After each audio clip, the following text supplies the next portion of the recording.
ঢাকা থেকে সুনামগঞ্জ প্রায় ৩০০ কিলোমিটারেরও বেশি পথ, কিন্তু এই যাত্রা শুধু একটি বাস ভ্রমণ নয়, এটি যেন ধীরে ধীরে বাংলাদেশের সবচেয়ে সুন্দর হাওড় অঞ্চলের দিকে এগিয়ে যাওয়ার এক রোমাঞ্চকর অভিযান। আমি মিনহাজ আজ উঠে বসেছি এনা পরিবহনের একটি নন এসি বাসে। সামনে দীর্ঘ পথ, রাতভর জার্নি, আর জানালার বাইরে একের পর এক বদলে যেতে থাকা দৃশ্য। রাজধানীর ব্যস্ততা পেরিয়ে মেঘনা নদীর তীর, সবুজ মাঠ, ছোট ছোট জনপদ, আর শেষ পর্যন্ত হাওড়ের রাজ্য সুনামগঞ্জ। আজকের এই ভিডিওতে থাকছে ঢাকা থেকে সুনামগঞ্জের সকল ধরনের বাস সার্ভিস, এদের ভাড়া, সেই সাথে জানাবো এদের কাউন্টার বা কোথায়, সেই সাথে এই ভ্রমণের বাস্তব অভিজ্ঞতা তো থাকছেই। তাহলে চলুন ভিডিওটি শুরু করি। এখন আমি রয়েছি ঢাকার গাজীপুর চৌরাস্তার এনা পরিবহনের বাস কাউন্টারে। এটা তাদের পার্সোনাল কাউন্টার। ভেতরে প্রবেশের সাথে সাথে দেখতে পাবেন সারি সারি চেয়ার, বেঁধে দেওয়া আছে ভাড়া তালিকা। প্রতিটি পরিবহনেরই তাদের নিজস্ব কাউন্টারগুলা এমনই হয়ে থাকে। রয়েছে ফোন চার্জ দেওয়ার অত্যাধুনিক ব্যবস্থা সহ ব্যাগ রাখার নির্দিষ্ট স্থান, রয়েছে মুসলমানদের জন্য নামাজের স্থান। এছাড়াও প্রতিটি কাউন্টারে রয়েছে পরিষ্কার পরিচ্ছন্ন ওয়াশরুমের ব্যবস্থা। নির্দিষ্ট সময় মতো রাত 9:45 আমাদের বাস আমাদের কাউন্টারের সামনে চলে আসে। ধীরে ধীরে এই কাউন্টারের সব যাত্রী উঠে যাচ্ছে বাসের ভেতরে। আল্লাহর নাম নিয়ে আমিও উঠে পড়লাম। আর বাসের সিটের কথা যদি বলি, ওভারঅল নন এসি বাসের সিট যেমন হয়ে থাকে তেমনই, আহামরি কোনো পরিবর্তন আনা হয়নি। সামনের ফিলিং স্টেশন থেকে গাড়িতে তেল উঠাচ্ছে।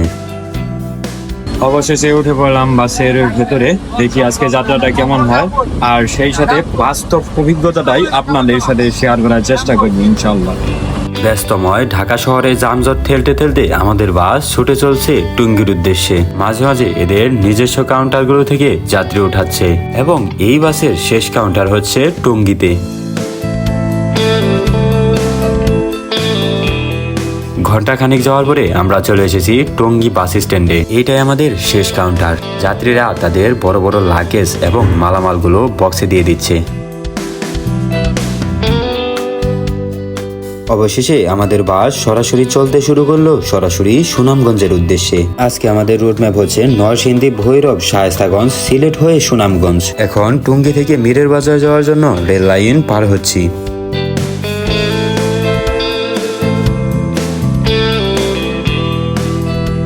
এই মুহূর্তে মীরের বাজার পার হচ্ছি। বাস সরাসরি ছুটে চলছে নরসিংদীর দিকে। এদিকে রাস্তায় কাজ চলমান থাকায় কিছুটা ভোগান্তিতে পড়তে হয়।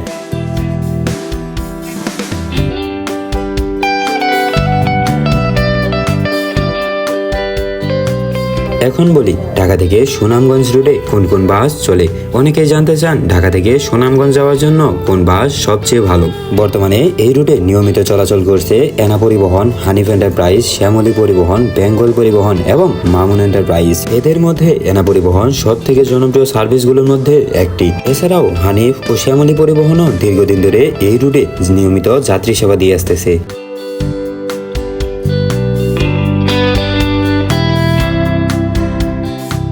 এখন বলি বাস ভাড়া কত। বর্তমানে বাসের ধরন অনুযায়ী ভাড়া ভিন্ন হয়ে থাকে।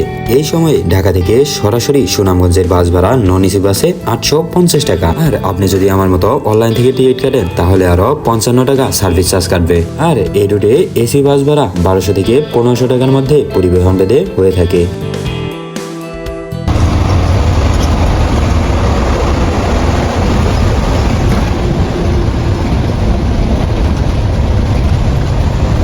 এখন বলি কাউন্টার কোথায়। যারা প্রথমবার যাচ্ছেন তাদের জন্য এই তথ্যটি খুবই গুরুত্বপূর্ণ।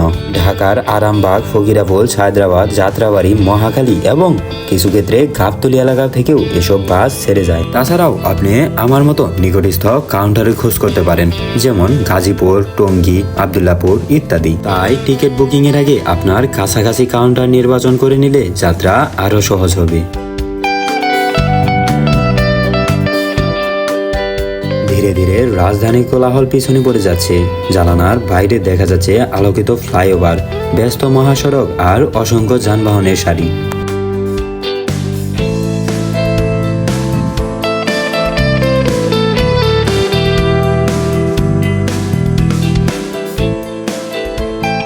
এখন বলি কেন এত জনপ্রিয় সুনামগঞ্জ।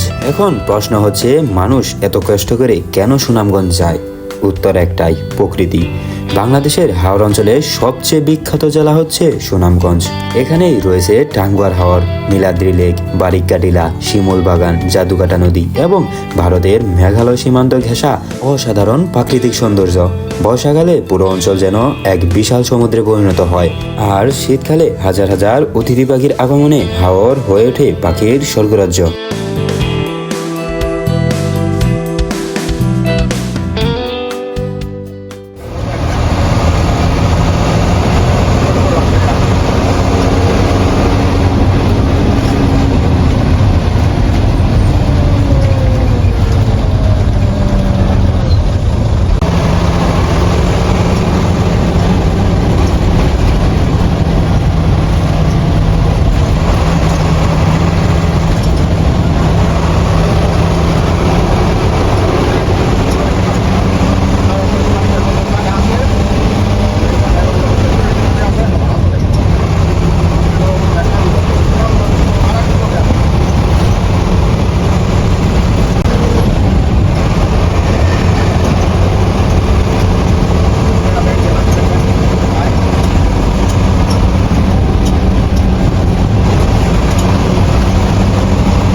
ঢাকা থেকে সুনামগঞ্জের দূরত্ব প্রায় 280 থেকে 300 কিলোমিটার। স্বাভাবিক পরিস্থিতিতে এই পথটুকু অতিক্রম করতে সময় লাগে 7 থেকে 9 ঘন্টা। তবে ঢাকা কিংবা ভৈরব অঞ্চলে যানজট থাকলে সময় আরও কিছুটা বাড়তে পারে। সেতুর টুল প্রদান করে আমাদের বাস সাই সাই করে ছুটে চলছে সেতুর উপর দিয়ে।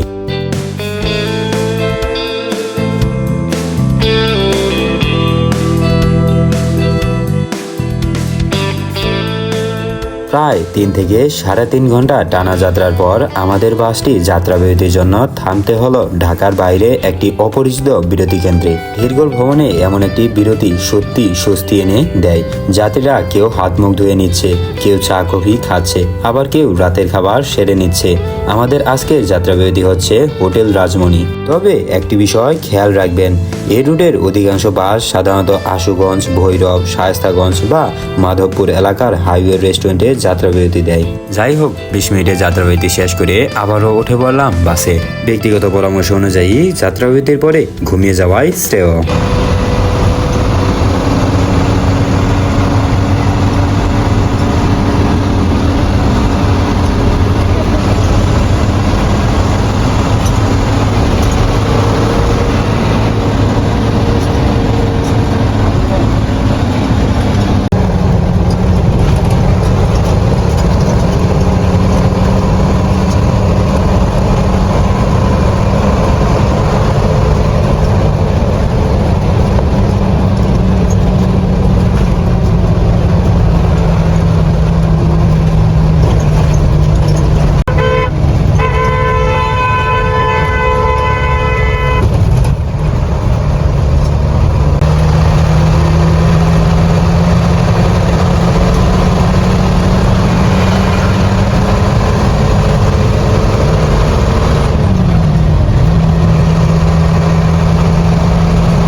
একটি কথা বলে রাখা ভালো যে ঢাকা সুনামগঞ্জের বাস সাধারণত সিলেট যায় না, তবে যদি সিলেটে যাত্রী থাকে তাহলে অবশ্যই যায়।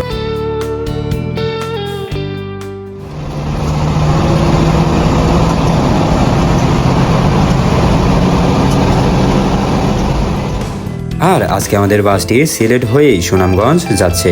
অতিরিক্ত টিপস হচ্ছে, আপনারা যদি টাঙ্গুয়ার হাওর ভ্রমণের জন্য আসেন তাহলে আপনাদের যে হাউস বোটটি আগে থেকে বুকিং করা রয়েছে তাদেরকে কল করে জিজ্ঞেস করবেন কোন ঘাটে আপনাকে যেতে হবে, সেই অনুযায়ী বাস থেকে নামবেন।